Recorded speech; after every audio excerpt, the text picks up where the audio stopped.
ನಮಸ್ಕಾರ ಸ್ನೇಹಿತರೆ. ನನ್ನ ಹಿಂದಿನ ಒಂದು ವಿಡಿಯೋದಲ್ಲಿ ಹಾವು ಪೊರೆ ನೋಡಿದ ತಕ್ಷಣ ಆ ಹಾವು ನಾಗರಾವ ಕೇರೆ ಹಾವ ಅಂತ ಕಂಡುಹಿಡಿಯೋದು ಹೇಗೆ ಅಂತ ಹೇಳಿದ್ದೆ. ಕೇರೆ ಹಾವು ಪೊರೆಯಲ್ಲಿ ಇವತ್ತು ನೋಡಿ ನನಗೇನು ಸಿಕ್ಕಿದೆ. ಇಲ್ಲಿ ನೋಡಿ ಒಂದು ಫಾರ್ಮ್ ಹೌಸಲ್ಲಿ ಇದ್ದೀನಿ. ಒಂದು ಬರ್ತ್ಡೇ ಪಾರ್ಟಿಗೆ ಬಂದಿದ್ದೆ. ನನಗೆ ಕಾಣಿಸಿದ್ದು ಇದು ಪೊರೆ. ಇದರಲ್ಲಿ ಇಂಟ್ರೆಸ್ಟಿಂಗ್ ಏನಂದರೆ ಈ ಸ್ಕೇಲ್ ಇದೆ ನೋಡಿ. ಇದು ನಮ್ಮ ಗೋಧಿ ಅಥವಾ ಅಕ್ಕಿ ಕಾಳು ಥರ ಒಂದು ಶೇಪಲ್ಲಿದೆ. ಓಕೆ, ಓವಲ್ ಶೇಪ್ ನೋಡಿ.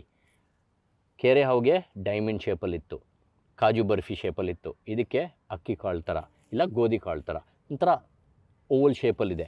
ಅದು ಡಿಫ್ರೆನ್ಸ್. ಈ ಥರ ಪೊರೆ ನಿಮ್ಮ ಫಾರ್ಮ್ ಹೌಸ್ ಅಥವಾ ತೋಟದಲ್ಲಿ ಏನಾದರೂ ಕಾಣಿಸ್ಕೊಂಡಾಗ ನಿಮಗೆ ಇಮ್ಮಿಡಿಯೇಟಾಗಿ ಗೊತ್ತಾಗಬೇಕು ನಮ್ಮ ಫಾರ್ಮಲ್ಲಿ ನಾಗರಾವಿದೆ, ನಾವು ಸ್ವಲ್ಪ ಹುಷಾರಾಗಿರಬೇಕು.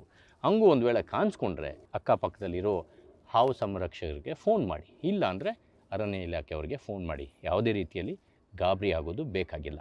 ಮತ್ತು ನೆಕ್ಸ್ಟ್ ವೀಡಿಯೋದಲ್ಲಿ ಹಾವು ಪೊರೆ ಯಾಕೆ ಬಿಡುತ್ತೆ, ವರ್ಷಕ್ಕೆ ಎಷ್ಟು ಸಲ ಬಿಡುತ್ತೆ ಅದೆಲ್ಲ ಹೇಳ್ತೀನಿ. ನಿಮಗೆ ಗೊತ್ತಿದ್ದರೆ ಕಮೆಂಟಲ್ಲಿ ಹಾಕಿ. ಮತ್ತು ನೆಕ್ಸ್ಟ್ ವೀಡಿಯೋದಲ್ಲಿ ಸಿಗೋಣ.